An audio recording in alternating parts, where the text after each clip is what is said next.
चलिए तो आगे बढ़ते हैं। आइडोफॉर्म, क्या देखना है? आइडोफॉर्म। क्लोरोफॉर्म हो गया था, अब आइडोफॉर्म आज देखने वाले हैं हम।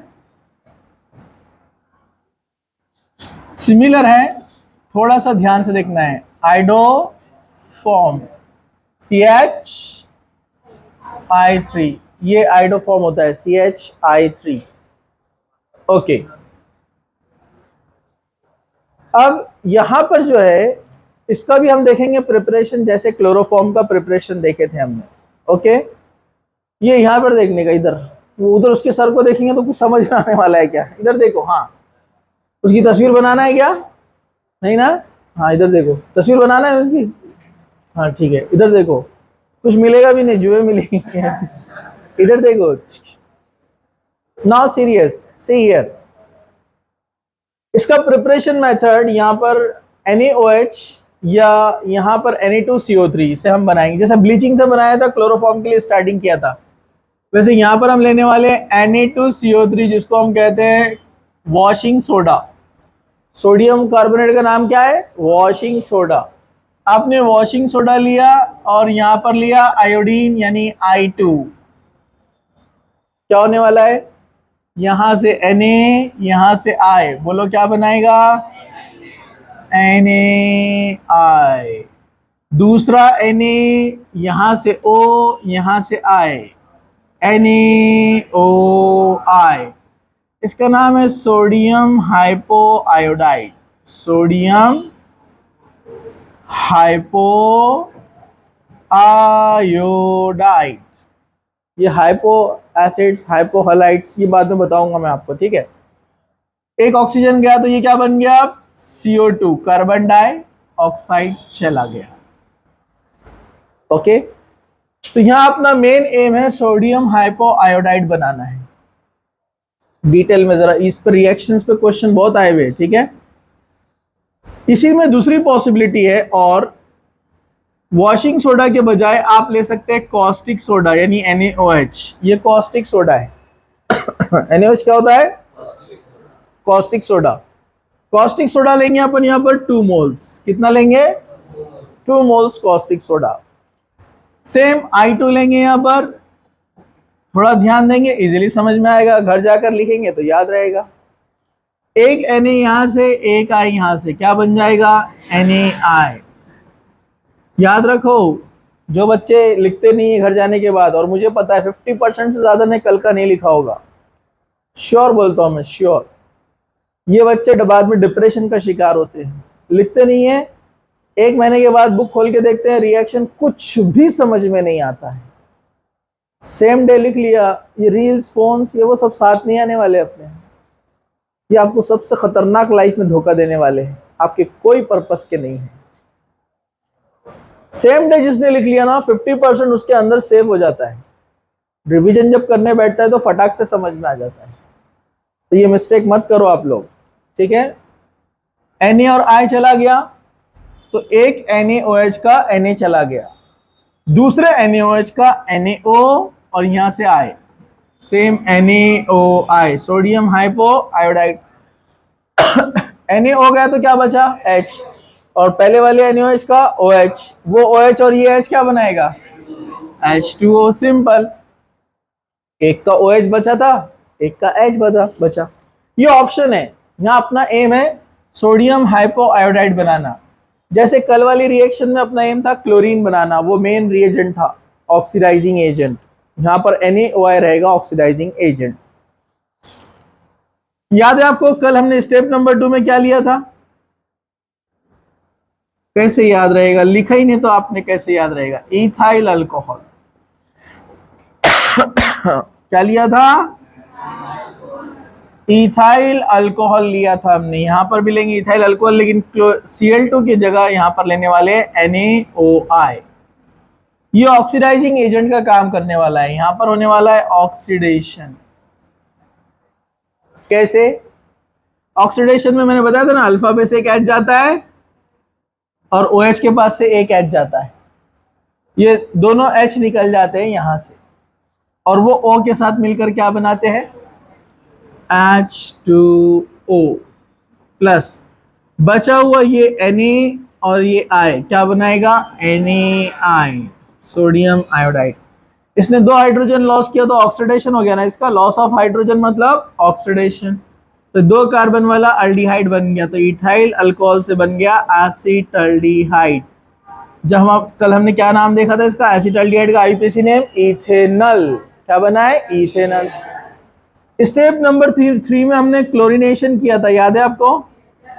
यहाँ आयोडीनेशन करेंगे, यहाँ भी आयोडीनेशन के लिए I2 नहीं लाएंगे क्योंकि हम I2 का रिएक्टिविटी अपने को पता है लेस होता है। तो यही NaOI लेंगे हम, 3 moles of sodium hypo iodide, इसी को लेंगे। रिएक्शन सिंपल है, दिखने में बड़ा है। इधर देखो, सीधा बैठो अच्छे से 90 के एंगल में। हाँ, यहां से 1 2 3 तीनों हाइड्रोजन जाएगा, 1 2 3 3 NaOI है ना, तीनों I यहां पर आ जाएगा, CI3CHO plus NaO NaO NaO, 3 बचे, 3 हाइड्रोजन है, मतलब NaOH NaOH NaOH, 3 moles of NaOH। Okay, उसका नाम था क्लोरल, याद है ना, तो इसका नाम रहेगा आयोडल।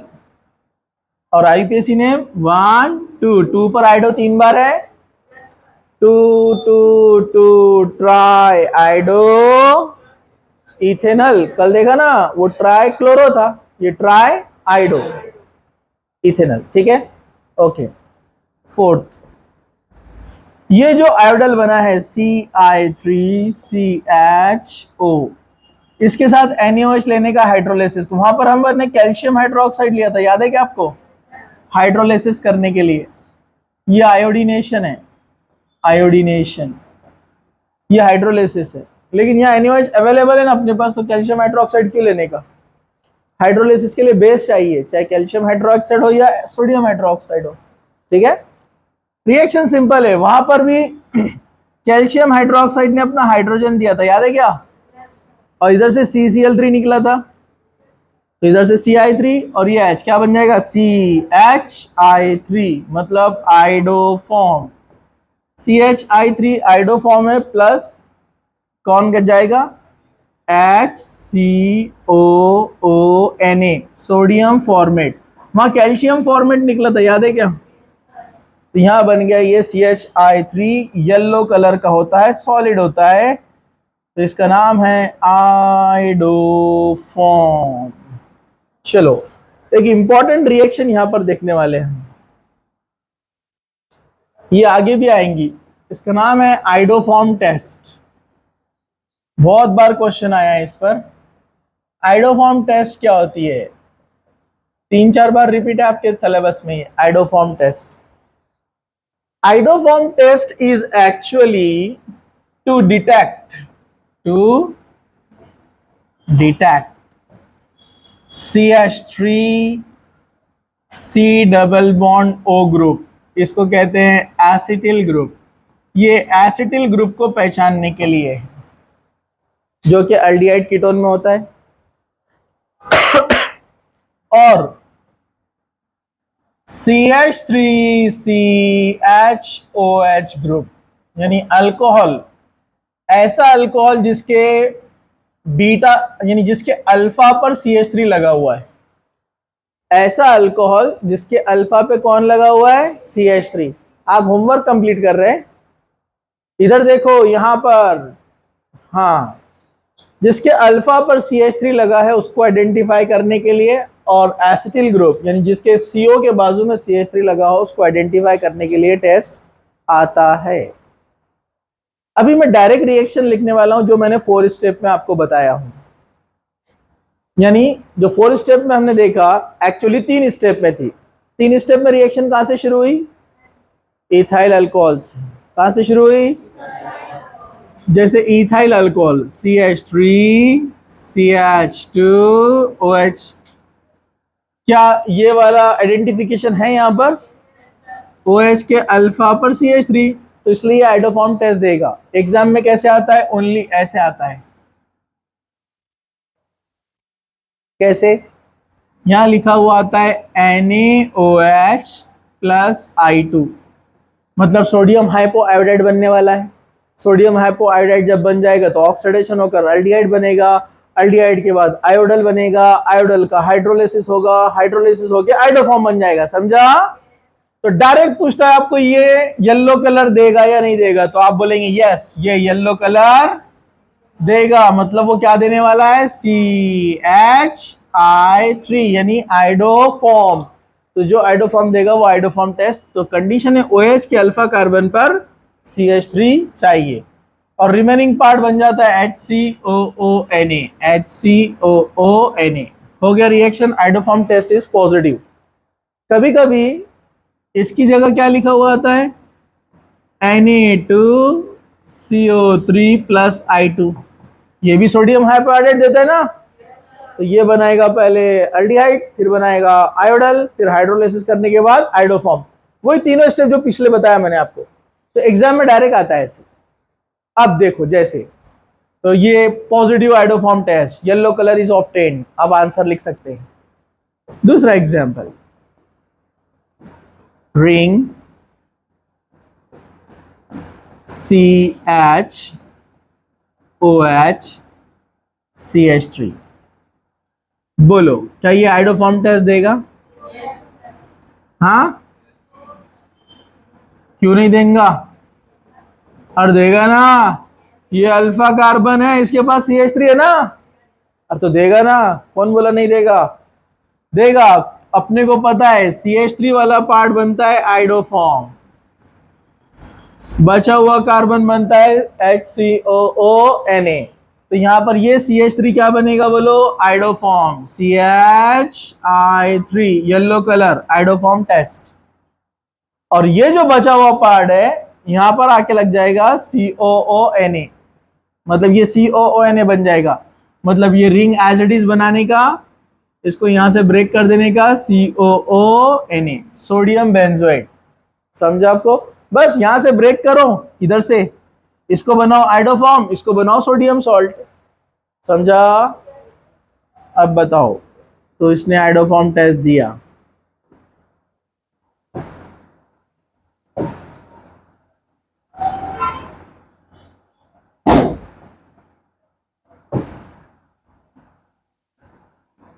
क्या ये आइडोफॉर्म टेस्ट देगा? देगा।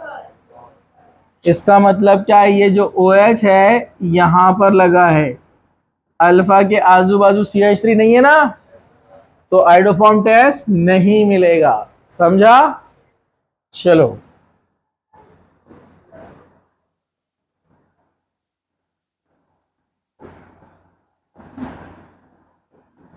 क्या ये आइडोफॉर्म टेस्ट देगा? देगा, क्योंकि यहां पर कुछ नहीं है, मतलब कौन है, CH3 है ना, तो ये ब्रेक होगा यहां से और ये क्या बनाएगा, आइडोफॉर्म बनाएगा। समझा आपको? और ये जितना भी रिमेनिंग पार्ट है CH3 CH2 CH2 COONA लगा देने का उसको, CH3 CH2 CH2 COONA, ये सोडियम सॉल्ट बन के निकल जाता है। ये आइडोफॉर्म टेस्ट देगा। अरे बोलो ना।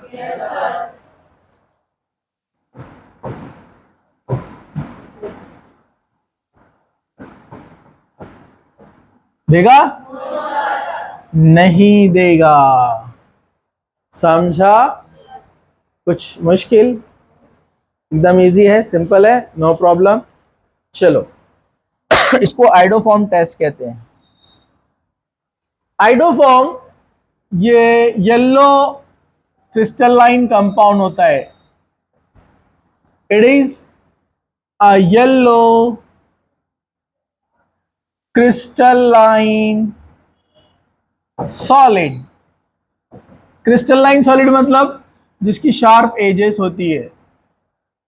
क्रिस्टलाइन उसको बोलते हैं जिसका फिक्स ज्योमेट्री होता है, जिसकी शार्प एजेस होती है, जैसे नमक चुभता है ना हाथ में, ज्योमेट्री उसकी कुछ ना कुछ क्यूबिक शेप होता है ना, शार्प एजेस होती है उसकी। खुरदुरा, मालूम है ना खुरदुरा? हाँ, आबाड़ खाबाड़ क्या क्या बोलते हैं आप लोग, अलग अलग वर्ड्स, बराबर है ना। और दूसरा सॉलिड होता है एमॉर्फस, एमोर्फस जिसकी शार्प एजेस नहीं होती है, ठीक है। जैसे कॉटन कैंडी, कॉटन कैंडी मालूम है, बुड्ढी के बाल मालूम है ना, कि बुड्ढी के बाल बोलते पता नहीं बेचारे को, ठीक है। हाँ, तो वो सॉफ्ट रहता है ना, सॉलिड है हालांकि, लेकिन वो एमोर्फस सॉलिड बोलते हैं, उसकी कोई ज्योमेट्री नहीं है, समझा आपको, ठीक है। चलो, एमोर्फस सॉलिड होते हैं, और ये क्या है, क्रिस्टलाइन सॉलिड। एडोफॉर्म क्या है, क्रिस्टलाइन सॉलिड, चुपता है एकदम नमक की तरह बिल्कुल, ठीक है। क्लिनिकल स्मेल आती है इसमें, कैसी, clinical smell near to iodine जैसी, समझा आपको। It is antiseptic in nature, क्या होता है ये नेचर में, एंटीसेप्टिक, मेडिसिनल यूज। आयोडोफॉर्म को जब इन्फेक्टेड एरिया पे लगाए ना, तो वो इमीडिएट कन्वर्ट हो जाता है आयोडीन में, और अपने को पता है आयोडीन क्या है, एंटीसेप्टिक। टिंचर आयोडीन आया था ब्राउन कलर का, याद है क्या आपको, लगाए कभी आपने, कैसी मजा आती, जबरदस्त, बराबर है कि नहीं है। आपको मालूम है पुराने लोग जख्म लग जाता था तो उस पर नमक लगाते थे, ऐसी मजा आती थी जबरदस्त। क्यों लगाते थे वो नमक, पुरानी कहावत भी है ना, जख्मों पे नमक मत छिड़को, और तड़का बैठता उस पर जबरदस्त। क्या क्यों लगाते थे नमक, वो नमक में आयोडीन होता है और वो एंटीसेप्टिक का काम करता है, और NaOH में जो सोडियम है वो वाटर के साथ हाईली रिएक्टिव है, वो आपको डांस कराने का काम करता है।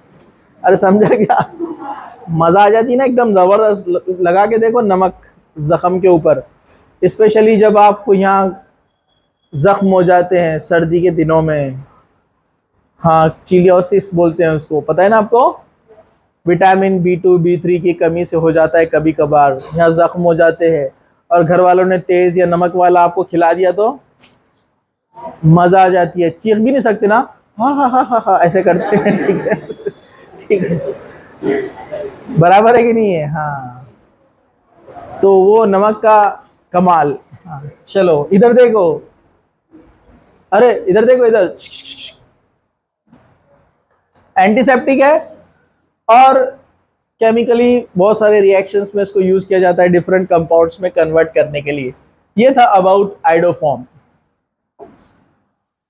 रिएक्शंस, रिएक्शंस पूरे सेम जितने भी हमने पढ़े क्लोरोफॉर्म में। कुछ बच्चे क्या रहते हैं, उनको लगता है कि वो बहुत ध्यान दे रहे, अपने आप को बताते हो, ऐसे बाजू वाले को भी देखते हैं, ऐसे भी देखते हैं, इधर भी देखते हैं, इधर है ना, ऐसा उनको, ऐसा वो क्या बोलते हैं उसको, सामने वाले को रियलाइज कराते हैं कि सर हम बहुत कंसंट्रेशन से देख रहे हैं एकदम, हालांकि वो भूल जाते हैं कि टीचर जब से पढ़ा रहा है जब वो पैदा भी नहीं हुए थे। तो इसलिए इधर देखो जरा ध्यान से, सब लोग जागते रहो। हाँ हाँ ना, देखो ना, आप जब मुझे पढ़ाकर 2 साल हो गए होंगे तब भी आप ऐसे ही थे, डायपर में। इमेजिन मत करो, वापस आ जाओ इधर सब लोग। हाँ देखो यहाँ पर, ठीक है। अब आयोडोफॉर्म, क्लोरोफॉर्म पढ़े अपन ने, अब कौन है, आयोडोफॉर्म के केमिकल प्रॉपर्टीज, CH3, CH3। हाँ, पहला हमने रिडक्शन देखे थे, याद है आपको, zinc plus HCl, partial reduction होता है, 2 नेसेंट हाइड्रोजन आते हैं, एक मिलता है I के साथ और क्या बना देता है, उसमें Cl के साथ गया था, याद है, एक हाइड्रोजन यहां पर आ जाएगा, CH2I2, वहां बना था डाइक्लोरो, यहां बनेगा डाइआइडोमीथेन। लेकिन अगर आपने लिया जिंक विथ H2O तो अपने को कितने मिलते हैं, 6 नेसेंट हाइड्रोजन, 3 हाइड्रोजन, ये तीनों I को लेकर जाएंगे, क्या बनाएंगे, 3HI प्लस CH4। ये और बात है कि रिएक्शन स्टेबल नहीं होती है, रिवर्स हो जाती है, याद है ना आपको, ये रिड्यूसिंग एजेंट है, वापस से I देता है, रिएक्शन को बैकवर्ड देता है, पढ़े थे ना अपन ने। तो अपने को अगर चाहिए बनाना ही है अल्केन, तो अपने को यहाँ पर अदर कुछ अल्टरनेट मेथड यूज करना पड़ेगा, ठीक है। चलो वापस आ जाओ। लेकिन ये अपने को रिवर्स रिएक्शन नहीं होगा। ये कब होगा? बीच में अगर पार्शियली कंपाउंड बनता है ऐसे, तब इसका रिडक्शन होगा ना। H इधर आएगा और वापस से देगा, अल्केन की तरफ चला जाएगा, इधर से इधर आ जाएगा, है ना। इसको नो नीड, ये ऑलरेडी अल्केन है ना, इसको हाइड्रोजन चाहिए ही नहीं, तो ये हाइड्रोजन देकर भी तो कोई फायदा नहीं है ना उसको। इसका होगा, इसका नहीं होगा, सॉरी, समझा आपको? अरे भाई, रिवर्स रिएक्शन कब होता है? अपना हाइड्रोजन देकर वो अल्काइल हैलाइड को वापस से क्या बना देता है? अल्केन। तो ये ऑलरेडी अल्केन है ना। अरे याद है क्या? जागो सब लोग, देखो यहां पर, वेरी गुड। चलो, हाँ सब लोग जाग रहे हैं। हाँ, कंसंट्रेशन बहुत ये खास चीज है, जिसमें होती है ना वो बहुत रियल में इंसान माना जाता है। आप लोग है ना? ठीक है, सब लोग देख रहे हैं। हाँ, नेक्स्ट, नाइट्रिक एसिड याद है आपको? HNO3, जिसको हमने क्या लिया था? HONO2। क्लोरोपिक्रीन बनाया था, याद है कि टीयर गैस। ये सेम रिएक्शन दे सकता है, इधर से H इधर से OH, NO2 आ जाएगा, NO2CI3 plus H2O। Similar reaction, लेकिन वो क्लोरोपिक्रीन का एक्शन अलग है, इसका एक्शन अलग है। एसीटोन के साथ रिएक्शन कुछ याद आया? क्लोरीटोन बनाया था वहां पर। हाँ, ये CI3 यहां पर ऐड होता है और H यहां पर आ जाता है, बराबर। क्या बनाएगा? CH3COH।